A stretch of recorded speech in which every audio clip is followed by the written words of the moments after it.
क्षणाची एक मोठी बातमी येते आपल्यापर्यंत आणि ही बातमी अत्यंत महत्त्वाची आहे। ही बातमी आज भाजपच्या 100 उमेदवारांच्या नावाची घोषणा आज होणं शक्य। भाजपच्या सीईसीची बैठक सुरू आहे। दिल्लीत मोदी शहांच्या उपस्थितीत ही मोठी बैठक आहे। केंद्रीय निवडणूक समितीची बैठक होती आहे। रात्री उशिरापर्यंत ही बैठक चालेल आणि याच बैठकीच्या नावात यादीत काही महाराष्ट्रातली नावं पण असणार आहेत। आमचे प्रतिनिधी विनोद राठोड आपल्या सोबत आहेत। विनोद, महत्वाची बैठक, महाराष्ट्रातल्या मोजक्या जागांची नावं, जवळजवळ सगळ्याच जागांची नावं यामध्ये कन्फर्म होतील, पण सगळ्यात महत्त्वाचं आज उशिरापर्यंत घोषणा होण्याची शक्यता आहे, काय सांगाल? भारतीय जनता पक्षाची जी केंद्रीय निवडणूक समितीची बैठक आहे गेल्या 4 तासापासून सुरू आहे आणि बैठक पंतप्रधान नरेंद्र मोदी यांच्या नेतृत्वात आणि भारतीय जनता पक्षाचे राष्ट्रीय अध्यक्ष अमित शहा यांच्या नेतृत्वात सुरू आहे। जवळपास आज 21 ते 31 नावांची घोषणा होण्याची शक्यता आहे। काही इच्छुक उमेदवार आहेत त्यावर चर्चा करत आहे।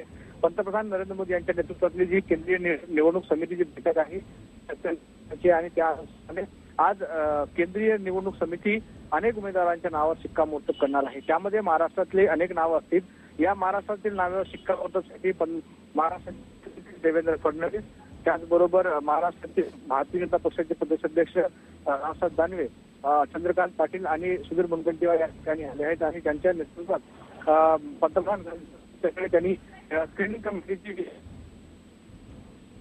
आज त्याच्यावर शिक्कामोर्तब लावण्याचं काम नक्कीच एकूण या सगळ्या संदर्भात आता ही नावांची घोषणा नेमकी आज रात्री उशिरा कधीपर्यंत होतं हे पाहणं महत्त्वाचं ठरणार आहे। धन्यवाद या माहितीबद्दल।